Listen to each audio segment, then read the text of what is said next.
नमो अरिहन्ताणं नमो सिद्धाणं नमो आयर्याणं नमो उवज्झायाणं नमो लोये सव्वसाहुणम् एषु पञ्चनमो यारो सव्वपावपणासनो मङ्गलानं च सव्वेसिं परमं हवै मङ्गलम् चत्तारि मङ्गलम् अर्हन्तमङ्गलं सिद्धमङ्गलं साहुमङ्गलं केवलिपण्णत्तो धम्मो मङ्गलं चत्तारि लोगुत्तमा अर्हन्तलोगुत्तमा सिद्धलोगुत्तमा साहुलोगुत्तमा केवलिपण्णत्तो धम्मो लोगुत्तमा चत्तारि शरणं पव्वज्जामि अर्हन्तशरणं पव्वज्जामि सिद्धशरणं पव्वज्जामि साहुशरणं पव्वज्जामि केवलिपण्णत्तो धम्मो शरणं पव्वज्जामि।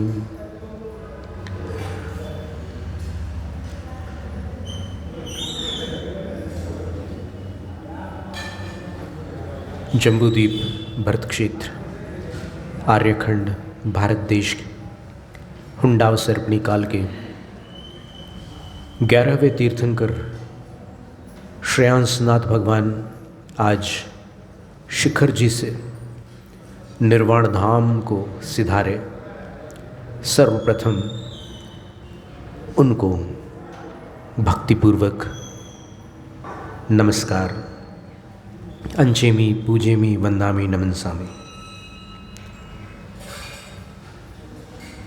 शेष 23 तीर्थंकरों को भी अत्यंत विनम्र भाव से प्रणाम। 3 लोक 3 काल के 5 परमेष्ठियों को भक्तिपूर्वक नमस्कार। 12 अंग और 14 अंग बाह्य प्रकीर्ण श्रुत स्वरूपा भगवती जनवाणी सरस्वती देवी माता को भावपूर्ण वंदन। पूर्व शताब्दी के धर्म धुरंधराचार्य चारित्र चक्रवर्ती ज्ञानी ध्यानी तपस्वी परम श्रद्धेय शांति सागर गुरुराज के श्री चरणों में पुनः पुनः त्रिभक्तिपूर्वक नमस्तु नमस्तु नमस्तु। दीक्षा शिक्षा गुरु आचार्य विद्यासागर महाराज को नमस्तु।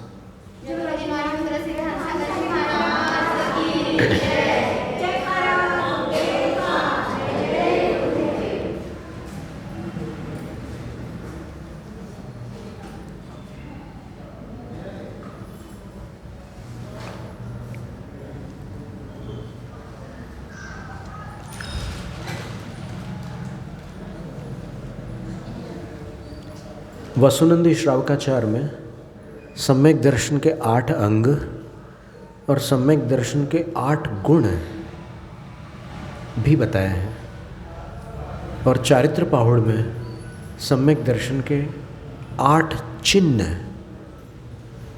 सम्यक दर्शन की 8 पहचान, सम्यक दर्शन के 8 लक्षण बताए हैं।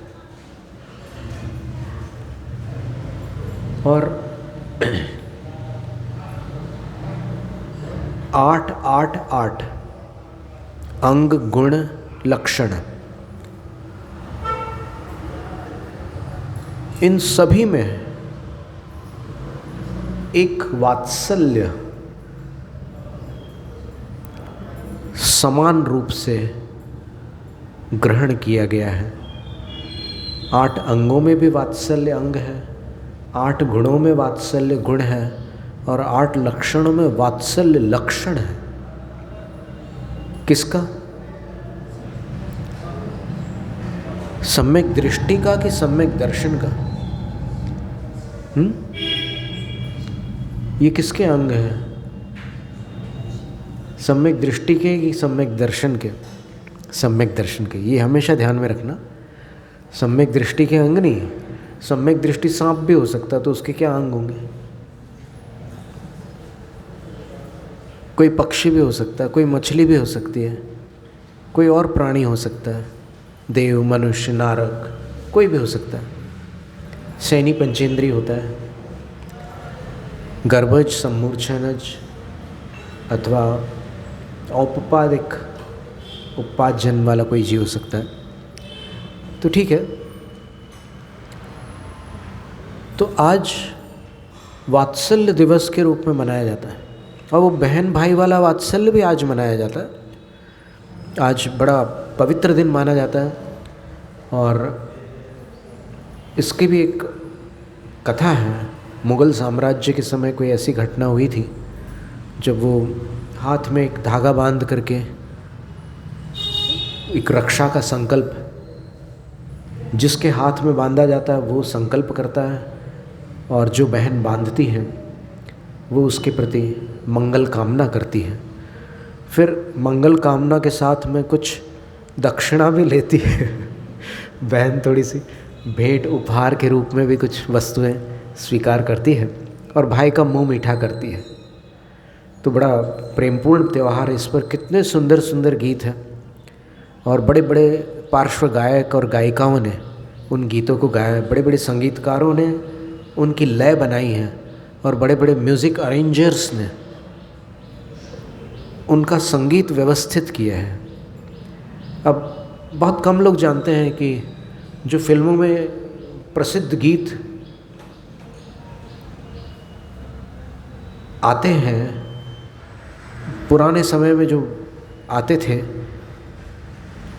उसके म्यूज़िक अरेंजर्स होते थे, वो अलग होते हैं बिल्कुल।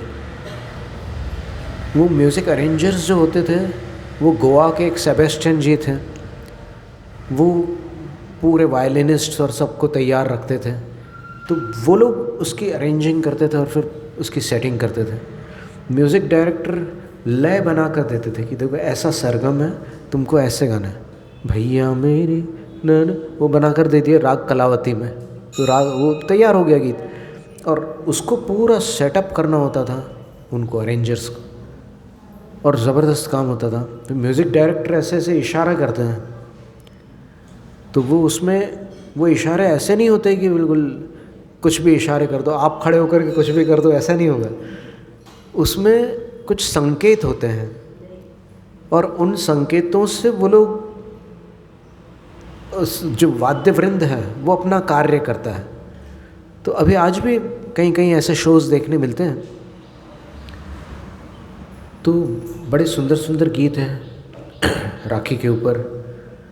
और सबसे पहले अपन ने राखी की बात शुरू की है। उस धागे के विषय में आचार्य विद्यानंद महाराज जी ने कहा था कि वो रक्षा सूत्र कैसा होता है, कंकणम व्रत बंधनम। एक कंकण होता है छोटा सा, द्वादशांगुल मात्रेण, इतना बड़ा होता है। मतलब भाई की जो उंगलियां हैं, या जिसको भी बांधना हो आपको, उसकी जो उंगलियां हैं, ये 4 अंगुल हैं, तो इससे तिगुना इतना, एक बीते प्रमाण वो धागा होगा। और सप्तविंशति तंतु भी है, उसमें डोरियां जो है 27 होंगी। 27 क्यों होंगी, ये ध्यान से सुनना, बहुत महत्व की बात है, मज़ेदार बात है। 27 क्यों होंगी?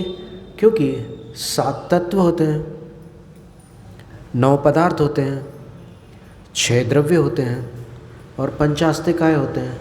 अब गिनती जोड़ लो, 7 और 9 16, 16 और 6 और 5 आस्तिकाएँ, तो ये 27। और हरिद्रा कुमकुमा लिप्तम, उसका रंग कैसा है? ब्लू ग्रीन, कोई भी मनमाना रंग नहीं है। हरिद्रा कुमकुमा लिप्तम, हल्दी और कुमकुम से वो आलिप्त होता है। कंकणम व्रत बंधनम, ये जो ऐसे कंकण जैसा हो जाता है वो, उसको बांधते हैं, व्रत बंधन कराते हैं उससे, भैया से, कि कभी तुम गलत रास्ते पर नहीं जाओगे, कभी तुम नशा नहीं करोगे, और धर्म रक्षा के लिए हमेशा तत्पर रहोगे। कोई कितना भी बहका दे, तुम आगम के खिलाफ कोई धारणा नहीं बनाओगे। बहुत से लोग मिलेंगे इस काल में, भटकाने वाले, मीठी मीठी लच्छेदार बातें करने वाले, लेकिन उनसे प्रलोभित मत होना।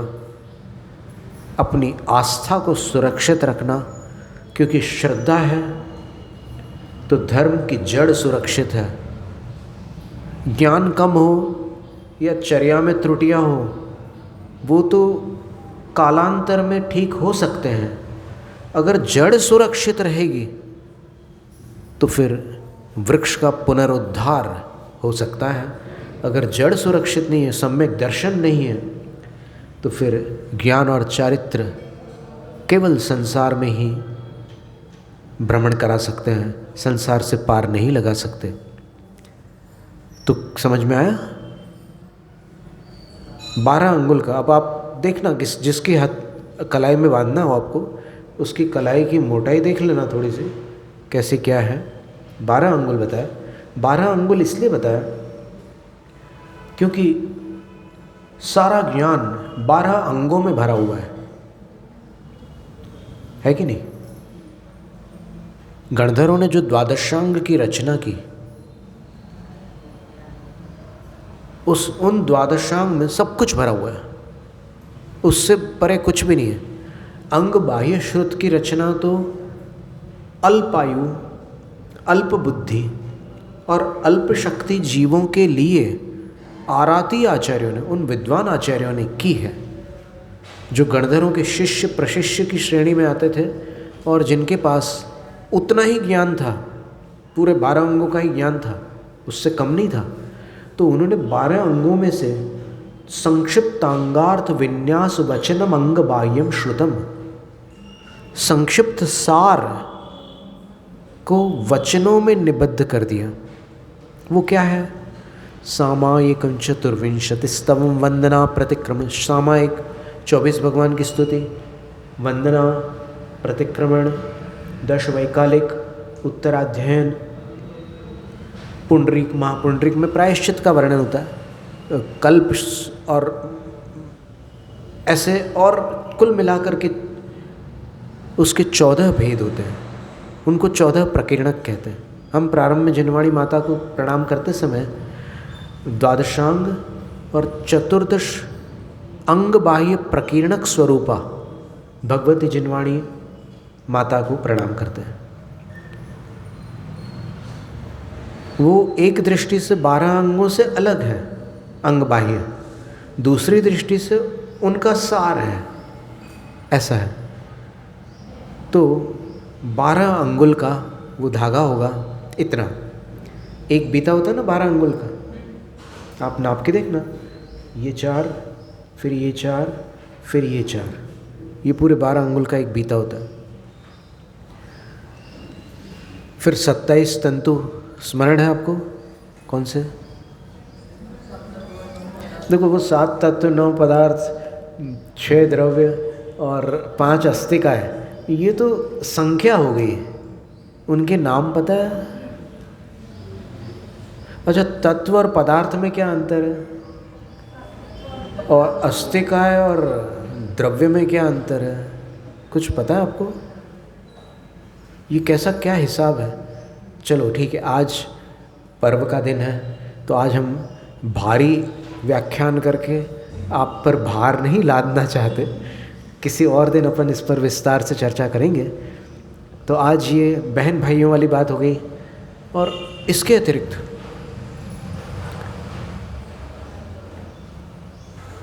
ये रक्षा सूत्र, जैसे साहित्यकारों ने रक्षाबंधन कथा के रूप में विष्णु कुमार मुनिराज की कथा का उल्लेख किया अथवा प्रचार किया कहना चाहिए, क्योंकि सभी शास्त्रों में विष्णु कुमार मुनिराज की कथा मात्र वात्सल्य अंग की कथा के नाम से आती है।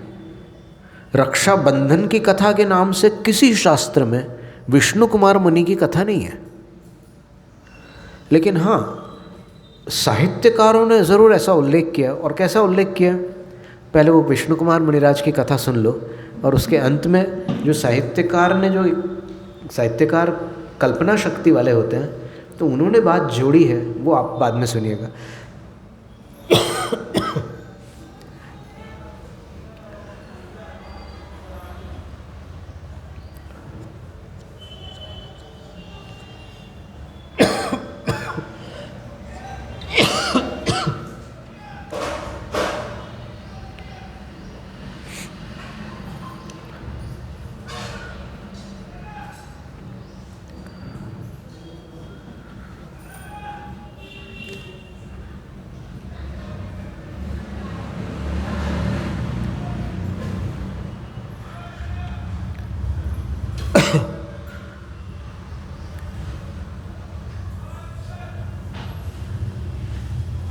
बलि,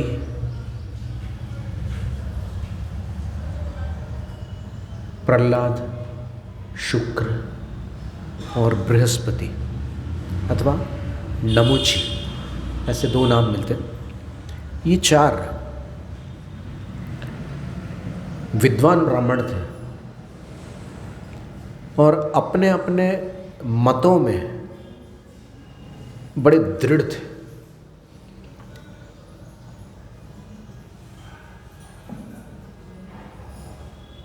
तो किसी दिन ये जिस राजा के यहाँ कार्य करते थे,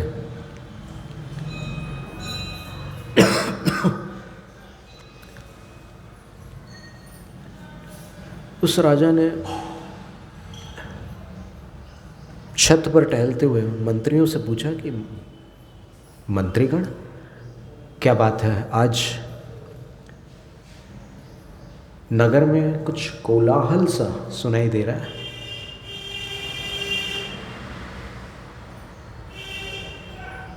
तो उन्होंने कहा कि हाँ, कुछ अनपढ़ साधु आए हुए हैं, पर निर्वस्त्र है इसलिए सारी जनता उनको देखने के लिए उमड़ रही है। राजा पूछते हैं, निर्वस्त्र साधु, चलो हम भी देखने चलेंगे। अरे राजन, आप क्या करेंगे वहाँ जा कर के? बोले नहीं, हम भी देखेंगे, जब सारी प्रजा जा रही है। राजा का न जाना अनुचित माना जाएगा। वो बोलते हैं कि राजन, यदि अनुमति हो तो हमारा परामर्श यही होगा कि आपका जाना अनुचित होगा, क्योंकि राजा सच्चे साधुओं का सम्मान करता है।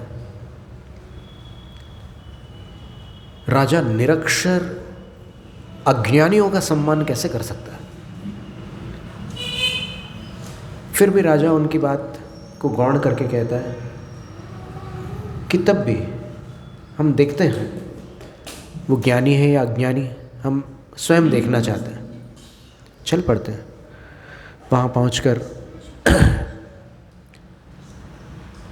जब वो उन साधुओं से हाथ जोड़कर उनको नमस्कार करके पूछते हैं कि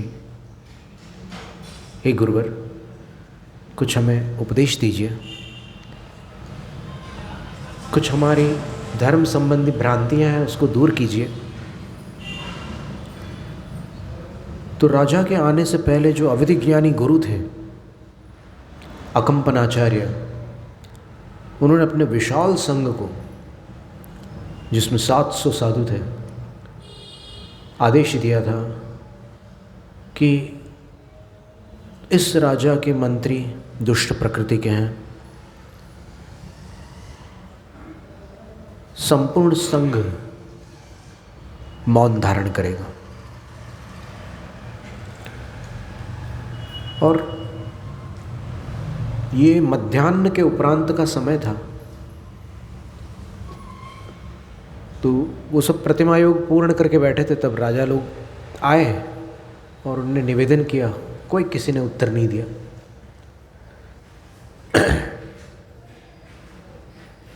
और कुछ तो प्रतिमा योग में स्थित रहे, उनका प्रतिमा योग पूर्ण भी नहीं हुआ था। जिनका पूर्ण हो चुका था, क्योंकि प्रतिमा योग भिन्न भिन्न काल, 1 मुहूर्त का भी हो सकता है, 2 मुहूर्त का भी हो सकता है, 3 मुहूर्त का भी हो सकता है।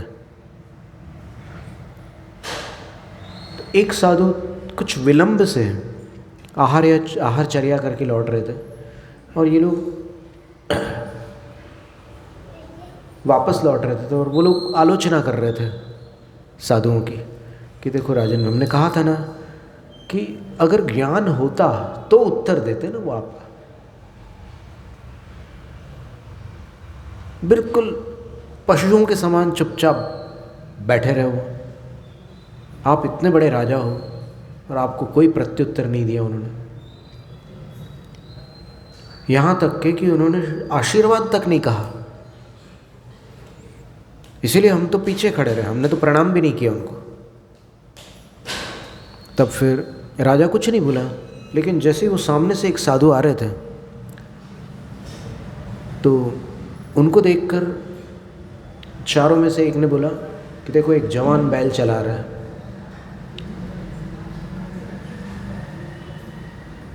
तरुण बलिवर्दोयम आगच्छति।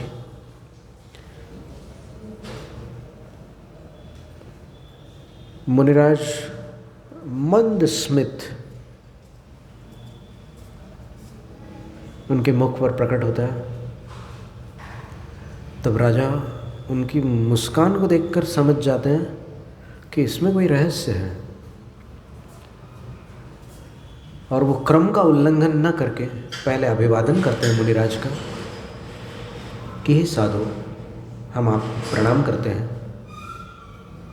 क्या आप बता सकते हैं कि आपके मुख पर ये मंद स्मित जो प्रकट हुआ उसका हेतु क्या था, कारण क्या था?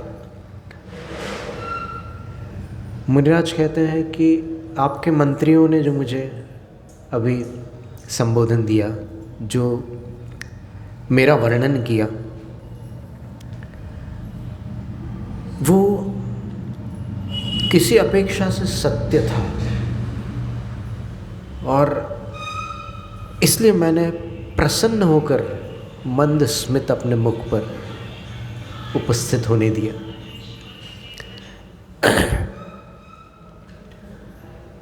तो राजा अचंभित हो जाता है, बोले कि किस अपेक्षा से सत्य था इनका कथन? बोले भवांतरों में जीव ने पशु योनियाँ भी प्राप्त की है, तो किसी भव में मैं उस पर्याय में था, तो इनको आज वो पर्याय दिखी, सो मुझे प्रसन्नता हुई है कि इन्होंने कम से कम इतना अंश तो देखा सत्य का।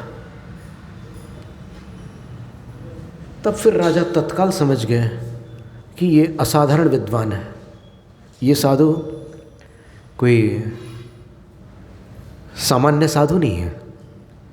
और उनका नाम था श्रुत सागर, और वास्तव में श्रुत का अर्थ होता है आगम, और आगम के ये समुद्र थे। अब उन्होंने अपने मंत्रियों से कहा कि हे मंत्रीगण, तुम कहते थे कि ये नग्न साधु निरक्षर होते हैं, चलो एक साक्षर मिल गए हैं, तो आज आपके ज्ञान की और इनके ज्ञान की दोनों की परीक्षा हो जाएगी, चलो। और उन्होंने उन मुनिराज से निवेदन किया कि आप कुछ समय के लिए यहीं पर हमें, हमारी प्रार्थना है कि थोड़ा सा ज्ञान लाभ कराएं। और राजा वहीं पर हाथ जोड़ करके अवस्थित रहे, और उन्होंने अपने तर्क को तर्क प्रारंभ कर दिया। अब चूंकि वो स्याद्वाद विद्या के धारी थे और सिंह के समान निर्भय थे, उनको गुरु की आज्ञा का ज्ञान नहीं था कि गुरु ने सबको बौंध दिया हुआ है। अगर हमारे संघ का एक भी साधु किसी से भी वार्तालाप करेगा तो संघ पर बड़ा भारी संकट आएगा। तो उन्होंने उनको ऐसा पराजित किया कि वो बस ऐसा लगने लगा उनको कि धरती फट जाए और हम अंदर समा जाएं। इतना बड़ा अपमान कभी जीवन में नहीं हुआ। आज राजा के सामने हमारा सम्मान मिट्टी में मिल गया। अब हम क्या करें? चारों मिलकर के इनको नहीं जीत सकते। तब राजा ने उन मुनिराज का बारंबार आभार मानते हुए उनके चरणों में नतमस्तक होकर अपने कंठ की माला उतार कर उनके चरणों में अर्पित कर दी और फिर चले गए। फिर राजा ने कहा कि आप लोगों ने मुझे रोका था यहाँ आने से, लेकिन अच्छा हुआ मैंने आपकी नहीं सुनी और मैं आया। मुझे एक ऐसे साधु मिल गए। अब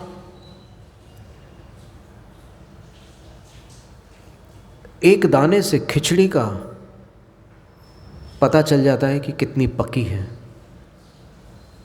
तो अब उस संग के विषय में मैं आपके मतानुसार निर्णय नहीं करूँगा, मैं अपने अनुभव से निर्णय करूँगा, क्योंकि मेरा अनुभव कहता है कि ये साधु विद्वान थे और वे अन्य साधु भी।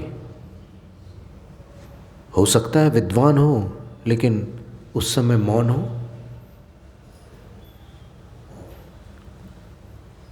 उत्तर न देना और निरुत्तर होना दोनों भिन्न बातें हैं। उत्तर न देना पराजय का लक्षण नहीं है।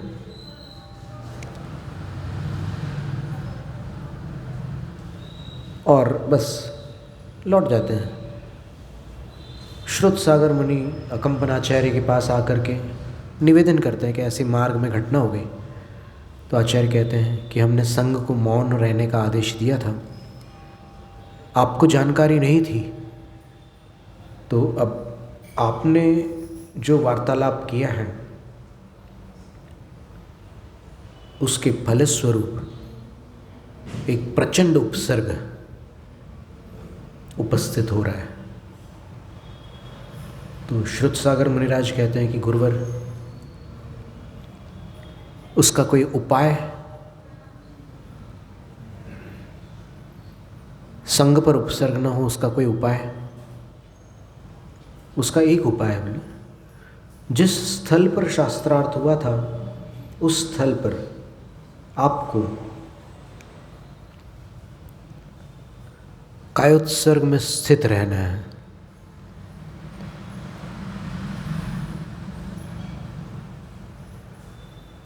कालावधि? तो आचार्य कहते हैं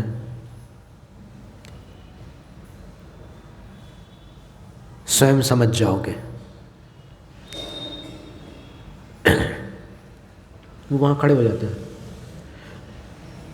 उनको रात में नींद नहीं आती, मंत्रियों को। वो प्रतिशोध की भावना से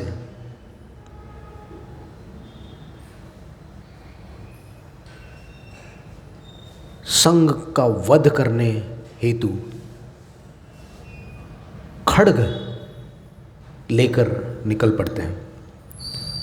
चारों के पास एक एक तलवार थी, चले जाते हैं। लेकिन मार्ग में, ये रात की बात है, लेकिन मार्ग में जहाँ शास्त्रार्थ हुआ था वहाँ पर उन्हीं मुनिराज को देखते हैं।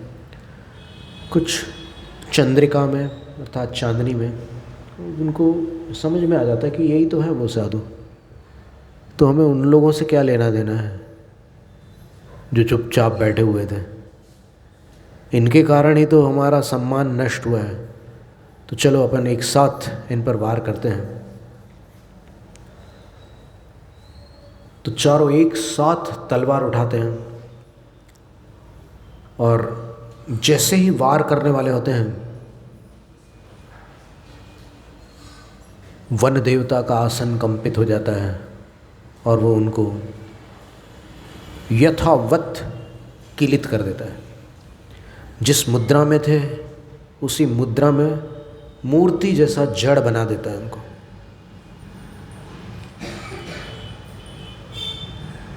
प्रभात होती है और संपूर्ण नगरवासी मुनि संघ के दर्शनार्थ अपने अपने थालों में द्रव्य सजा कर ले जाते हैं।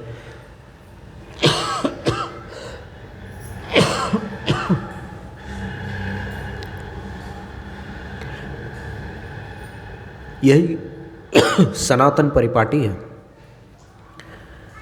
कि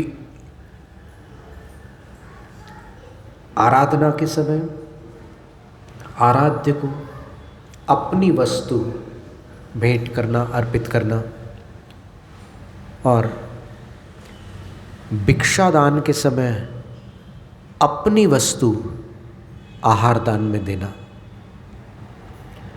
दूसरे की वस्तु देने पर आप दाता नहीं होंगे, सहयोगी होंगे। अपनी वस्तु देंगे तो आप दाता होंगे।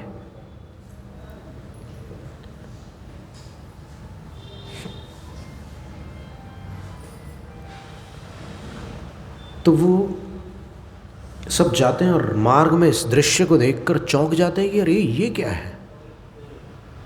और मंत्रियों को सब लोग पहचानते थे। विद्युत वेग से ये समाचार राजा के कानों तक आते हैं। राजा स्वयं रथ पर आरूढ़ होकर उस स्थान पर पहुंचते हैं। ये क्या है? और राजा तत्काल सारी परिस्थिति को समझ लेते हैं कि ये दुष्ट मंत्री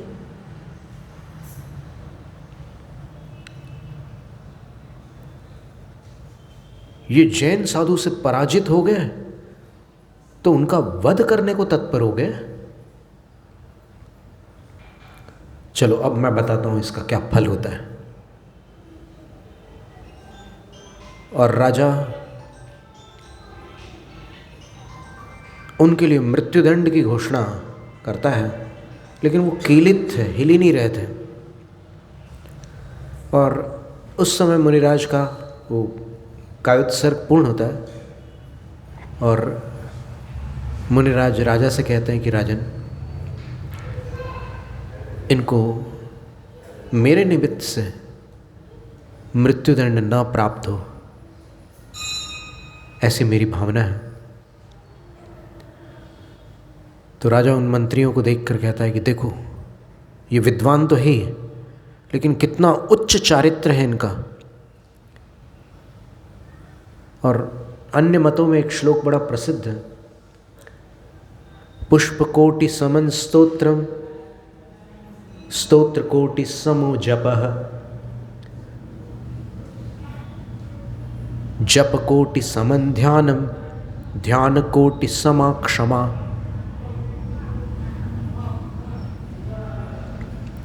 एक करोड़ पुष्प की बराबरी एक स्तोत्र से होती है। यानी एक स्तोत्र करोड़ पुष्पों के बराबर होता है। और एक जप एक करोड़ स्तोत्र के बराबर होता है।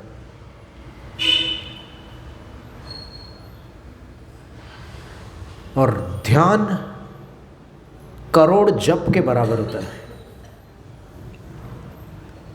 और करोड़ बार ध्यान करो, एक बार क्षमा करो, वो एक करोड़ बार ध्यान करने के बराबर होती है। इनके अंदर क्षमा है, ये क्षमा की मूर्ति है। पर मैं तुम्हें क्षमा नहीं करूंगा, क्योंकि क्षमा भूल चूक के लिए होती है, अपराध के लिए नहीं। पर जैसा गुरु ने कहा है कि मृत्युदंड नहीं देंगे, मैं मृत्युदंड नहीं दूंगा। गुरु आज्ञा शिरोधार्य है, पर तुम्हें मैं देश निकाला देता हूँ। मुनिराज उन वन देवता से भी कहते हैं कि जिनने भी इनको कुलीत कर रखा है, इनको छोड़ दो। तो वो वन देवता भी छोड़ देते हैं उनको। तो राजा उनको बंदी बना करके ले जाते हैं और उनको देश निकाला देते हैं। पर उनका दुष्ट मन जैन मुनियों के प्रति अब भी नहीं पिघला था। इतना होने के बाद, उनकी जान बच गई तो भी वो नरम नहीं हुए, इनकी कषाय शांत नहीं हुई। देश निकाला पाकर वो निकल गए, बहुत दूर चले गए। उज्जैनी से हस्तिनापुर पहुंच गए। हस्तिनापुर में जो राजा थे, पद्म राजा थे, महापद्म चक्रवर्ती के पुत्र। महापद्म 9वें चक्रवर्ती थे। 12 चक्रवर्ती होते ना, उनमें से 9वें चक्रवर्ती महापद्म चक्रवर्ती थे। तो उन्होंने जब दीक्षा ले ली थी, तब हस्तिनापुर का राज्य अपने पुत्र को दे दिया था। तो उस समय राजा पद्म वहाँ के राजा थे।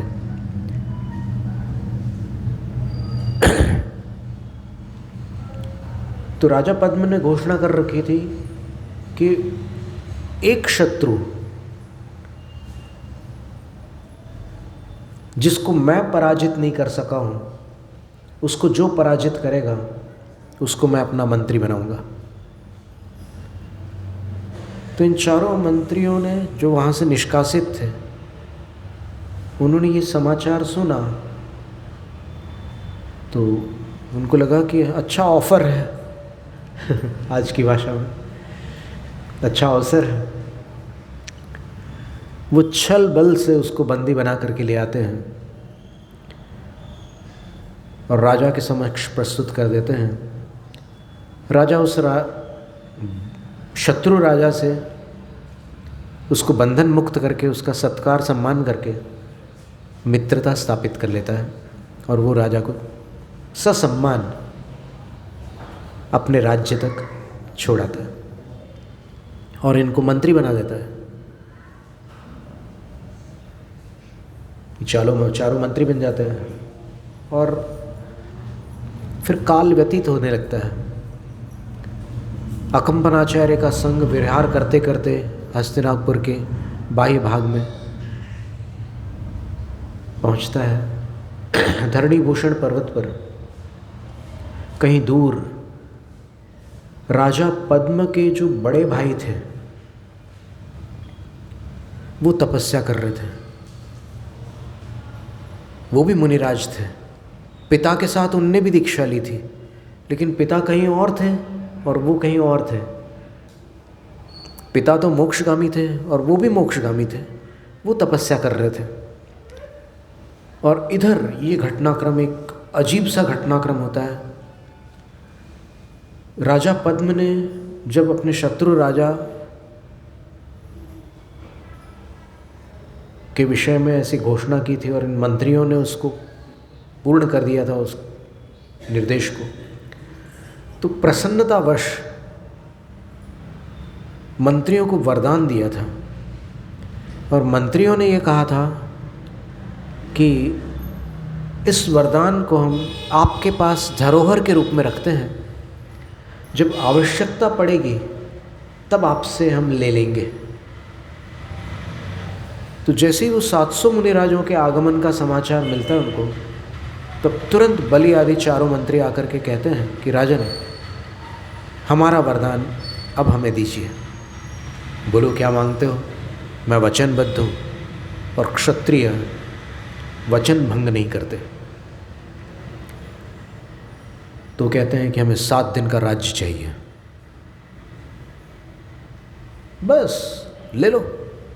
अब उसको क्या पता कि ये क्या चाहते थे, इनके अंदर की भावना क्या थी। तो 7 दिन के राजा बनकर इन्होंने उन मुनिराजों के ऊपर ऐसा भयानक उपसर्ग कराया।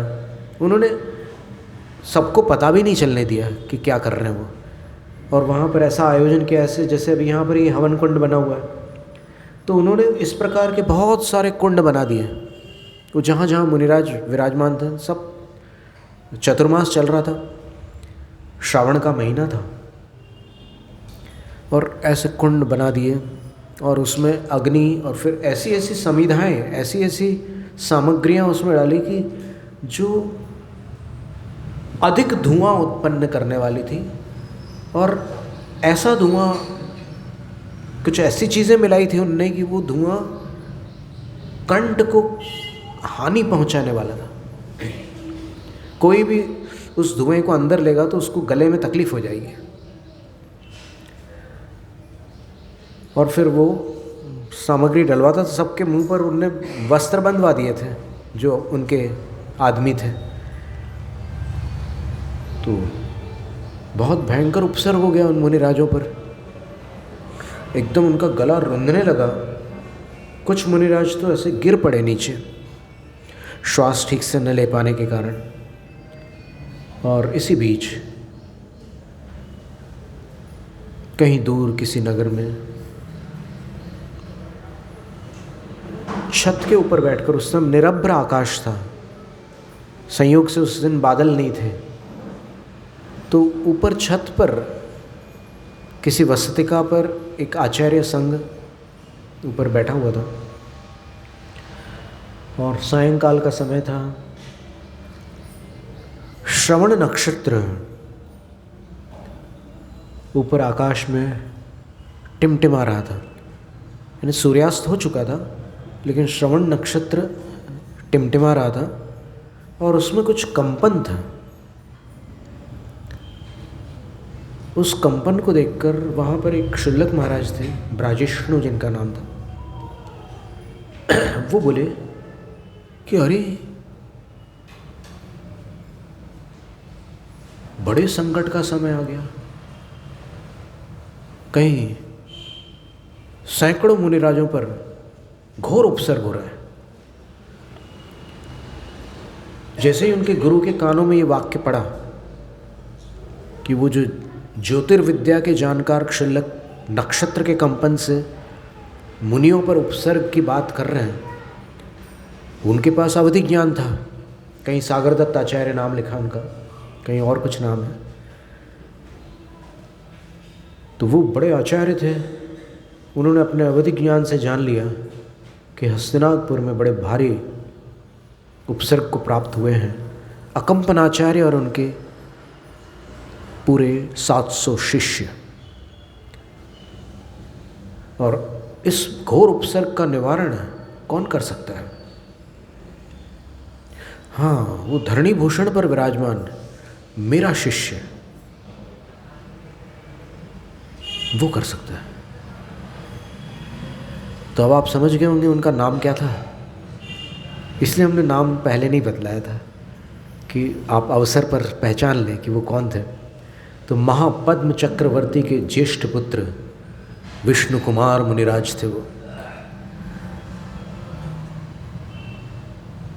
तो उसी समय पुष्पक देव, जो पुष्पदंत जिनका नाम था, क्षुल्लक महाराज थे, वो गुरु के चरणों में आकर के बोलते हैं कि गुरुवर, उपसर्ग कहाँ हो रहा है, निवारण कैसे हो सकता है, मुझे बताइए, मुझे आदेश दीजिए। मेरे पास आकाशगामिनी विद्या है, मैं जो भी उपक्रम होगा करूँगा। तो गुरु कहते हैं कि उपसर्ग हस्तिनापुर में हो रहा है और उसका निवारण हस्तिनापुर के ही भूतपूर्व राजकुमार, जो आज मेरे शिष्य मुनि विष्णु कुमार हैं, धरणी भूषण पर्वत पर ध्यानस्थ है, वो कर सकते हैं। उनके पास विक्रिया रिद्धि है, उसी रिद्धि से उपसर्ग का निवारण हो सकता है। तो पुष्पक देव आकाशगामिनी विद्या को आदेश देते हैं कि चलो विद्या, मुझे ले चलो वहाँ, पहले मुनिराज के पास। मुनिराज के पास ले चलते हैं विद्या।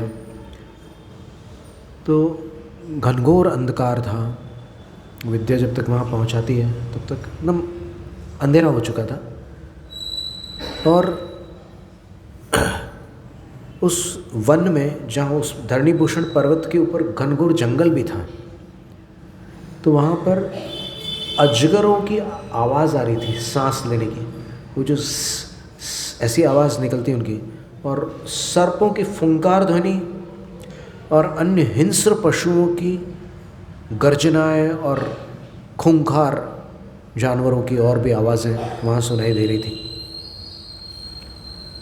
क्षुल्लक महाराज क्षण भर के लिए विस्मित हुए कि ऐसे एकांत स्थान पर विविक्त शय्यासन तप में लीन मेरे ज्येष्ठ गुरु भ्राता परमेष्ठी विष्णु कुमार मुनिराज विराजमान है, कहाँ है?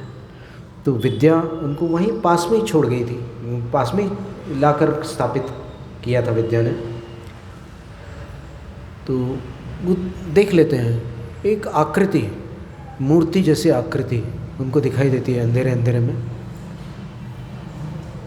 चंद्रमा का प्रकाश भी था, तो उस आकृति को देखकर वो समझ जाते हैं कि यही है विष्णु कुमार मुनिराज। तो वहाँ पास में आते हैं तो उस वृक्ष से बहुत सारे ऐसे सांप वगैरह लटक रहे थे, तो संभल संभल करके जाते हैं, वो निर्भीकता से जाते हैं। और 700 मुनियों के प्राण अधिक महत्वपूर्ण है, मुझे मेरे जीवन की क्या चिंता। शुल्लक चले जाते हैं वहाँ पर और उनको जाकर के प्रणाम करते हैं। तो विष्णु कुमार मुनिराज ऐसे तटस्थ भाव से बैठे हुए थे। वो ऐसे आशीर्वाद मुद्रा करते हैं और फिर ऐसे मुद्रा करते हैं।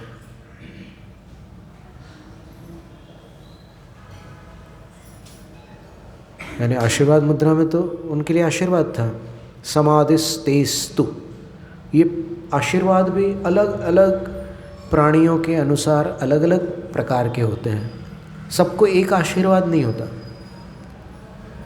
ये 11 प्रतिमाधारियों के लिए, क्षुल्लकों के लिए विशिष्ट आशीर्वाद समाधिस्तेस्तु,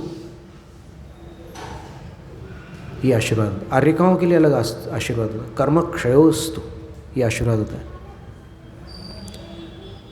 और व्रतियों के लिए और सद्गृहस्थों के लिए सद्धर्म वृद्धिरस्तु, ये शब्द सुना आपने? यशोधर मुनिराज ने राजा श्रेणिक और चेलना रानी को दी, ये आशीर्वाद दिया था। तो ऐसे भिन्न भिन्न आशीर्वाद होते हैं। तो उनने ऐसे सांकेतिक रूप से आशीर्वाद दिया। और जो दूसरा प्रश्नवाचक उनका हाथ ऐसे हुआ था, उसके प्रत्युत्तर में क्षुल्लक महाराज श्री ने पहले निवेदन किया कि हे मुनिराज, मैं गुरु संग से आया हूँ और गुरुवर ने अपने अवधि ज्ञान से आपको विक्रिया रिद्धिधारी बताया है और मुझे मेरे प्रश्न करने पर उत्तर दिया है कि विक्रिया रिद्धिधारी साधु ही हस्तिनापुर में आए हुए 700 मुनिराजों के उपसर्ग का निवारण कर सकते हैं।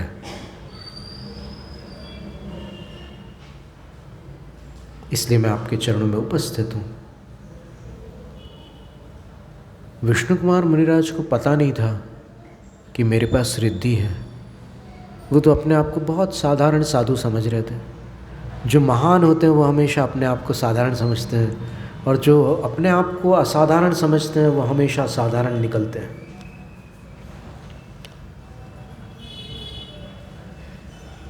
तो विष्णु कुमार मुनिराज का हृदय तो पहले उन मुनिराजों के उपसर्ग की जानकारी को प्राप्त करके वात्सल्य से भर गया और चिंतित हो गए वो कि अरे 700 मुनिराजों पर उपसर्ग आया है, मुझे विक्रिया रिद्धि है। फिर ये विक्रिया रिद्धि वाली बात मन में आई, मुझे विक्रिया रिद्धि है। तो उन्होंने, वो जानते थे कि विक्रिया रिद्धि में क्या सामर्थ्य होती है, तो उन्होंने अपने हाथ को ऐसे लंबा किया। देखते हैं विक्रिया रिद्धि से तो शरीर जैसा चाहो वैसा हो जाता है, तो उन्होंने हाथ लंबा किया तो वो हाथ तत्काल वन को, पर्वतों को, नदियों को, समुद्रों को, द्वीपों को पार करके मानुषोत्तर पर्वत से टकराया। हाथ उन्होंने समेट लिया। वो समझ गए कि अरे 22.5 लाख योजन दूर,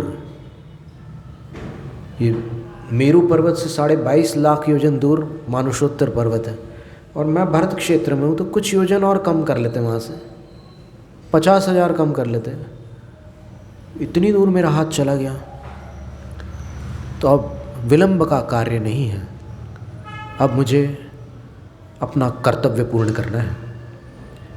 और उन्होंने वहाँ जा कर के सर्वप्रथम, देखो, मर्यादा का उल्लंघन न करते हुए उन्होंने सबसे पहले राजा पद्म से वार्तालाप किया। वो पहले मुनिराजों के पास नहीं गए थे, पहले राजा पद्म के पास गए और बोले कि हे पद्म। पद्म ने उनको आसन पर बैठाला, अर्घ्य चढ़ाया और मुनिराज से पूछा कि आप ऐसे इस समय पर आ गए हैं, अभी रात का समय है। तो मुनिराज बोले कि हे पद्म,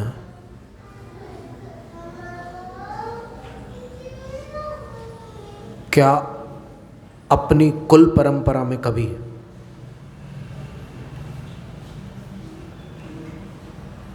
ऋषियों पर, स्त्रियों पर, दुर्बलों पर, असहायों पर,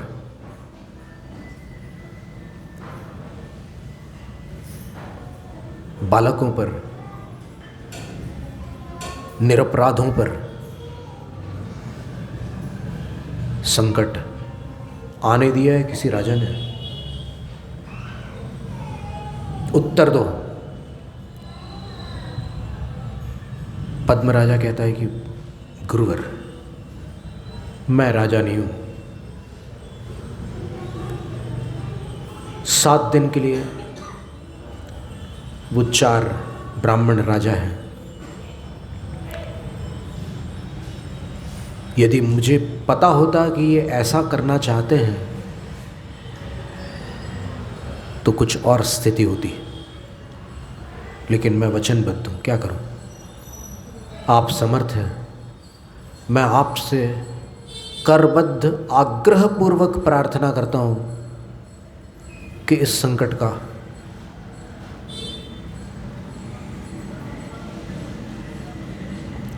निवारण कीजिए। राजा का गला भराया था,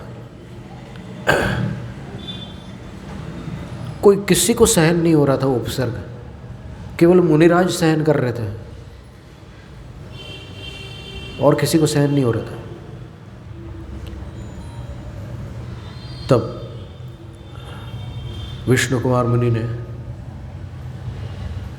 संगीत के निष्णात विद्वान थे वो, पूर्व दीक्षा के पूर्व में बहुत बड़े संगीतकार थे वो, उन्होंने वहाँ जाकर के कुछ वेद ऋचाओं का पाठ किया। मां हिंस्यात् सर्वभूतानि, जो जैन सिद्धांत से अविरुद्ध सार्वभौमिक सर्व कल्याणकारिणी ऋचाएँ थी, उनका उन्होंने बहुत सुंदर स्वर में पाठ किया। उन्होंने अपना रूप भी परिवर्तित किया। अनेक शास्त्रों में ऐसा कथन है, वामन रूप धारण किया उन्होंने। और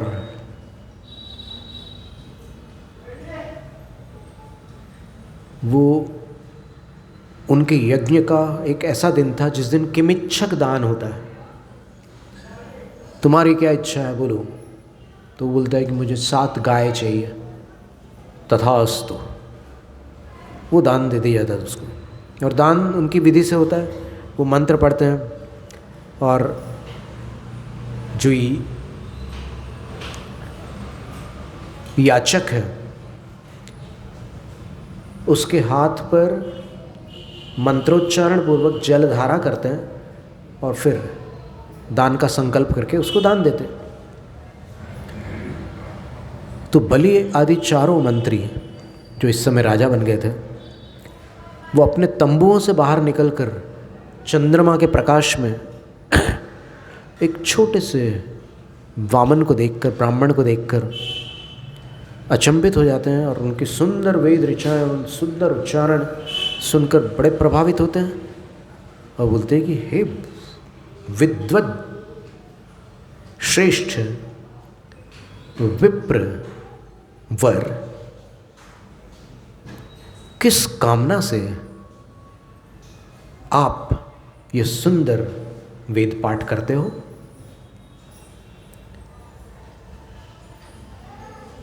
तो बोला कि मैं छोटे शरीर वाला, छोटी कामनाओं वाला, मात्र 3 डग भूमि की कामना से यह पाठ करता हूँ। अरे तुमने बहुत कम मांगा। बोले इतना ही दे दो। इतना ही, ये इसमें 2 अर्थ निकलते हैं।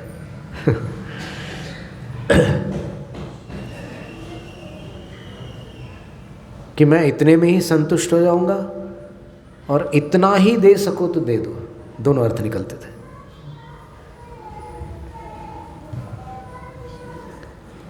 तो बोले फिर हाथ आगे करो। तो उनने ऐसे हाथ किया जिस विधि से वो लोग करते हैं, हाथ आगे, और उस पर जलधारा के लिए जैसे ही बलि तैयार हुआ तो फिर जो शुक्र नाम का मंत्री था, 4 में से एक का नाम शुक्र था, उसने बलि का हाथ ऐसे पकड़ लिया, रुक जाओ बोले।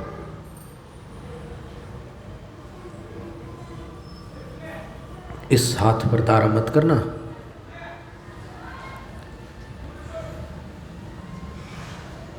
क्यों? तो वो शुक्र ज्योतिषाचार्य थे। वो बोलते हैं कि इस हाथ के एक एक लक्षण उद्घोष कर रहे हैं कि ये हाथ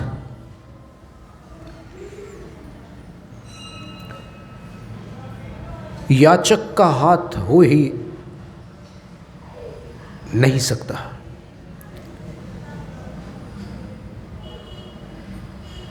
ये हाथ उसका हाथ है जिससे याचना की जाती है, जो याचना कर नहीं सकता, ये उसका हाथ है। इसमें जो चक्र का चिन्ह है, इसमें जो पद्म का चिन्ह है, इसमें जो कलश का चिन्ह है, इसमें जो मत्स्य का चिन्ह है, सब चिन्हों का वर्णन करके वो बताते हैं कि ये हाथ मांग ही नहीं सकता। तो बलि बोलता है कि मैं प्रत्यक्ष प्रमाण को प्रमाण मानता हूँ। जो आंखों के सामने दिख रहा है वह असत्य कैसे हो सकता है? तब फिर शुक्र अपना हाथ अलग करके बोलता है कि फिर पश्चाताप के लिए तैयार रहना। बलि अभिमानवश शुक्र की बात पर ध्यान न देकर धारा छोड़ देता है और धारा छोड़कर कहता है कि हे वामन, नाप लो 3 डग भूमि।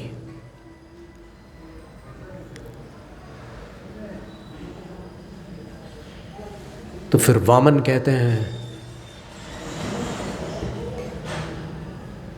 ठीक है, तुमने संकल्प कर लिया, मैं नापता हूं। एक पैर उठाने के पहले ही वो, जब दोनों पैर साथ में थे उनके, तब अपने आप को विशाल काय बनाने लगते हैं और उस महिमा रिद्धि के प्रभाव से, विक्रिया रिद्धि में अनेक भेद होते हैं, 11 प्रकार की विक्रिया रिद्धि होती है। तो महिमा रिद्धि के प्रभाव से उन्होंने अपनी ऊंचाई ज्योतिष पटल तक कर ली, यानी उनका सिर तारामंडल तक चला गया। और एक पैर उन्होंने उठाया, सुमेरु पर्वत पर रखा, दूसरा मानुषोत्तर पर्वत पर। संपूर्ण मनुष्य लोक उनके 2 पैरों में समा गया। अब तीसरा पैर कहाँ रखे? तो वो तीसरा पैर इधर उधर ऐसे वायु में ही था। तभी देवताओं के आसन कंपित हो गए और वो 4 वीणाएं लेकर के आए, घोषा, सुघोषा, घोषवती।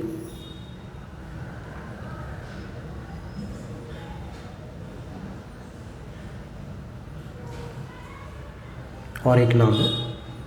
और 4 वीणाओं में उन्होंने क्षमा के गीत गाए।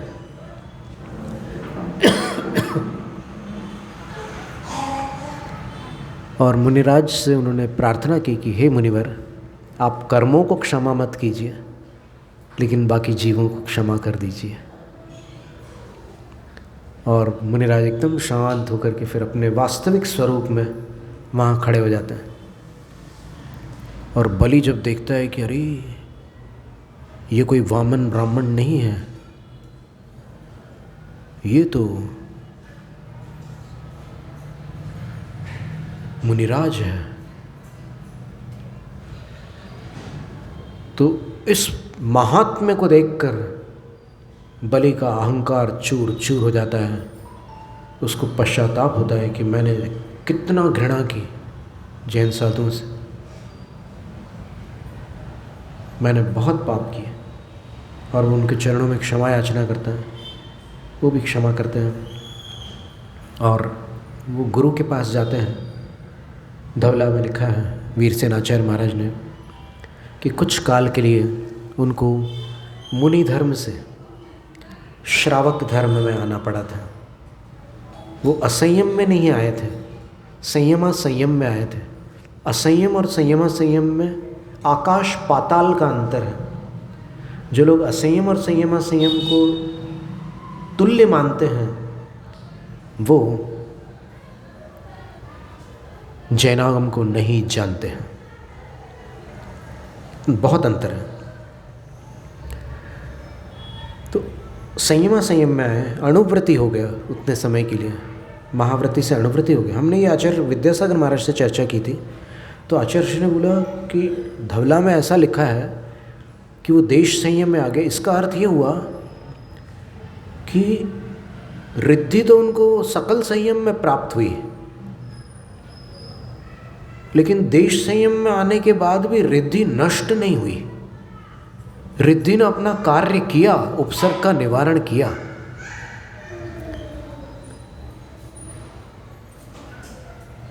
और चूंकि वो ऊपर से थोड़ा नीचे आए थे, उन्होंने जाकर के प्रायश्चित ले लिया गुरु से, फिर शुद्ध हो गए और वापस ऊपर आकर के केवल ज्ञान और मोक्ष को प्राप्त कर गए। और इसमें एक बहुत राज की बात, रहस्य की बात है इस कथा में। इसमें मुनियों की रक्षा करने के लिए उनको संयम से थोड़ा नीचे से देश संयम में, संयमा संयम में आना पड़ा। उनके सामने दो विकल्प थे। वो ध्यान में बैठे हुए थे तो वहीं बैठे बैठे केवल ज्ञान प्राप्त कर सकते थे, लेकिन उनको समाचार मिले कि 700 मुनियों पर संकट है। तो फिर उन्होंने केवल ज्ञान प्राप्त करना स्थगित किया कि हम कर लेंगे जब करना होगा, तो पहले उनकी सुरक्षा करें। और उन्होंने अपने उस सकल संयम के स्थान से देश संयम स्थान को प्राप्त करके थोड़ा नीचे आकर के उन मुनियों की रक्षा की।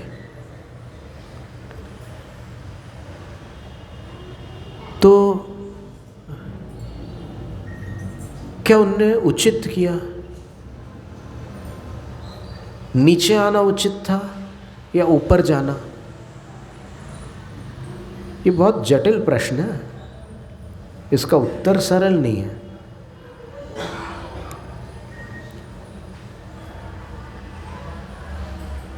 सुनने में तो ऐसा लगता है कि नीचे आना अच्छा नहीं है, ऊपर जाना चाहिए था, केवली बन जाना था उनको उसी टाइम। नीचे आए फिर देर हो गई।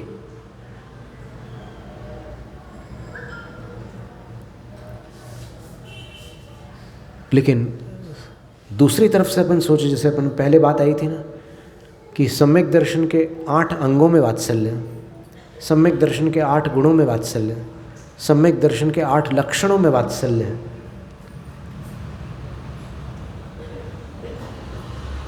वो उन मुनियों की रक्षा तब नहीं करते जब उनमें वात्सल्य नहीं होता। वात्सल्य हो और रक्षा न करे ऐसा संभव नहीं था।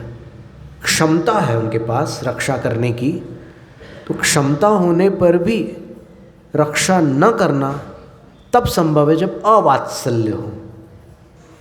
ये स्पष्ट है। और समाचार मिलने के बाद वात्सल्य के होते हुए निर्विकल्प समाधि असंभव है। समझ में आ रहा है?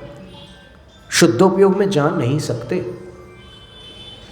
बोलना बहुत आसान है, शुद्धोपयोग शुद्धोपयोग, मुंह से तोता रटंत के समान, लेकिन प्रैक्टिकली ऐसा समाचार मिलने के बाद शुद्धोपयोग नहीं होता है।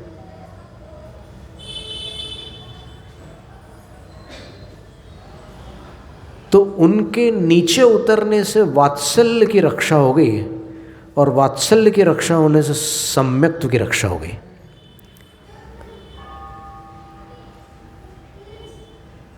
और दूसरा विकल्प यही था कि शुद्धोपयोग में जाकर के केवली हो जाते हैं, पर शुद्धोपयोग में इसलिए नहीं जा सकते थे क्योंकि ऐसे अशुभ समाचार सुनने के बाद शुद्धोपयोग संभव नहीं था।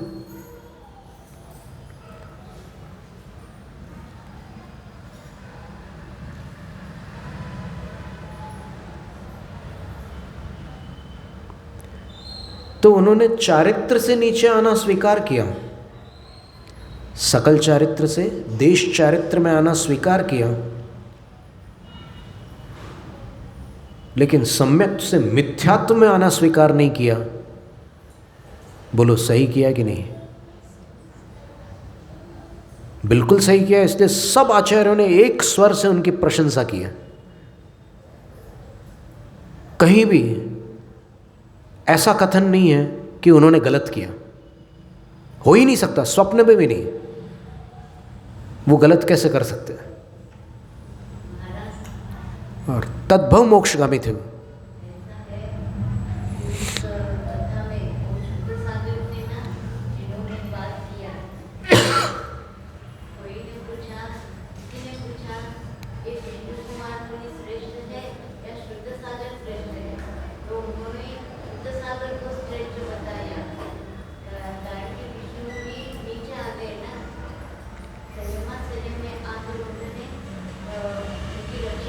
हाँ जी,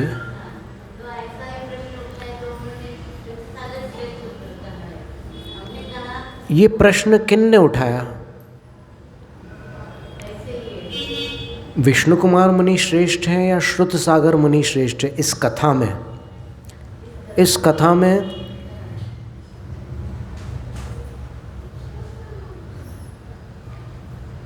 ऐसी परस्पर तुलना को कोई स्थान नहीं है। वो अपने स्थान पर श्रेष्ठ है, ये अपने स्थान पर श्रेष्ठ है। अगर परस्पर तुलना करके एक को श्रेष्ठ और एक को नीचे मानोगे तो फिर कहीं ऐसा ना हो कि अपने को नीचे जाना पड़ जाए, क्योंकि ये मोक्षगामी मुनि की बात है। और एक अक्षर भी अगर इनके प्रति अवमानना का निकल गया, आप सिद्धांत की बात एक तरफ रख दो, अगर एक अक्षर भी अवमानना का निकल गया तो निकाचित के सिवाय कोई दूसरा कर्म बंध नहीं सकता, केवल निकाचित कर्म का बंध होगा। इसलिए उनके विषय में ऐसी तुलना संभव ही नहीं है कि कौन श्रेष्ठ था कौन नहीं था। विष्णु कुमार मुनिराज का नाम सब जानते हैं, श्रुत सागर महाराज का नाम कम लोग जानते होंगे। विष्णु कुमार मुनि की पूजा सब लोग करते हैं, श्रुत सागर मुनिराज की पूजा भी करते हैं, कोई करते हैं, कोई नहीं भी करते हैं। इसलिए ऐसी तुलना मत करो। वैसे तो नमो लोहे सब सावण सभी पूज्य हैं, और विष्णु कुमार मुनि ने भी अंतर मुहूर्त के लिए भावों से संयम को प्राप्त किया था। द्रव्य से तो वो पूरे के पूरे, हरिवंश पुराण में तो ये बताया है कि द्रव्य से तो वो उन्होंने मुनि मुद्राएं में ही सब काम कर दिया था, ऐसा भी कथन आता है। एक जिनसेन आचार्य महाराज ने हरिवंश पुराण में ऐसा लिखा, और अन्य कथाओं में उन्होंने रूप परिवर्तित किया था, विक्रिया रिद्धि से उन्होंने रूप परिवर्तित किया था। उनको इच्छा नहीं थी वैसा करने की, केवल एक उपाय किया था उन्होंने कि उस उपाय से वो कार्य होने वाला था। और फिर जब मुनिराजों का उपसर्ग दूर हुआ तो श्रावकों ने वैयावृत्ति के रूप में, देखिए पथ्याहार देना और भिक्षाहार देना, इनमें थोड़ा सा अंतर है। भिक्षा पूर्वक उन्होंने पथ्याहार दिया, और पथ्य उद्दिष्ट हो सकता है, भोजन उद्दिष्ट नहीं हो सकता। आहार, उपकरण, शैया, आसन और आवास, ये 5 चीज़ें उद्दिष्ट नहीं हो सकती, लेकिन औषध और पथ्य उद्दिष्ट हो सकते हैं, क्योंकि वो उपचार के लिए होते हैं, और उपचार केवल उन्हीं का होता है जिनको आवश्यक है। इसलिए उनके लिए जो आवश्यक है वही देना पड़ेगा ना। तो उन्होंने पथ्याहार क्या दिया? गाय के दूध की खीर और घृत मिश्रित कदोष्ण खीर, नहीं ठंडी भी नहीं एकदम गर्म भी नहीं, जो उनके गले को राहत दे दे। और कुछ उसमें ऐसी चीज़ें और मिली होंगी जिससे फिर उन मुनिराजों के कंठ में अवरोध था वो समाप्त हो गया, वो स्वस्थ हो गया। तो ये वैयावृत्ति का अनूठा उदाहरण है, वात्सल्य का अनूठा उदाहरण है। और सबसे बड़ी बात कि नहीं के बराबर दोष, ऐसा दोष था वो, दोष भी क्या कहें उसको, कि वो ऐसी परिस्थिति थी कि उनको वो कार्य करना पड़ा, विक्रय रिद्धि का प्रयोग करना पड़ा उन्होंने, और उद्देश्य उनका शुभ था। तो ऐसी स्थिति में उनकी लेश्या भी नहीं बिगड़ी थी, वो अशुभ लेश्या में भी नहीं आए थे। उन्होंने फिर भी गुरु से उसका शुद्धिकरण करके और फिर उसी भव में केवल ज्ञान और मोक्ष को प्राप्त किया। तो ऐसे विष्णु कुमार मुनिराज को, 700 मुनिराजों को, शुद्ध सागर मुनिराजों जी को, सबको अपन भक्ति भाव से प्रणाम करते हैं। अभी आपने बहुत सुंदर पूजा की, बहुत अच्छी बात हुई, और अब ये कथा भी हो गई। कथा थोड़ी हमने 4-5 ग्रंथों से मिला करके आपके सामने कथा रखी है, तो एक ग्रंथ में आपको इतना सारा सब एक साथ नहीं मिलता, तो हमने सोचा कि आज हम एक बार सब मिला करके एक साथ दे देते हैं। तो इस तरह ये सब जिनवाणी की कृपा थी। तो आज का वो दिन था। इसके बाद वो साहित्यकार की कल्पना देखिए आप, कि जब सबके गले अच्छे हो गए, सब साधु वो हो गए, स्वस्थ हो गए, तो फिर जिनके चौके में आहार नहीं हुए थे, उस टाइम फिक्सिंग नहीं होती थी जैसे आजकल होती है ना, कि नहीं अब हम इनके यहाँ लगेगा, उनके यहाँ लगेगा। तो वो सब आगम विरुद्ध पद्धतियाँ हैं, फिक्सिंग वाली पद्धतियाँ। अरे सीधी सी बात है कि हम कुछ दिनों के लिए साधुओं जैसा ऐसा आहार बनाएंगे जिसमें से हम उनको भी दे सकें, हम भी ले सकें, बस शुद्ध भोजन की बात थी। तो जिनके यहाँ खाली था उन्होंने उन परिवारों के किसी एक सदस्य का भोजन अपने यहाँ कराया कि तुम्हारे घर गुरु के आहार हुए हैं और हमारे घर तुम्हारे आहार होंगे।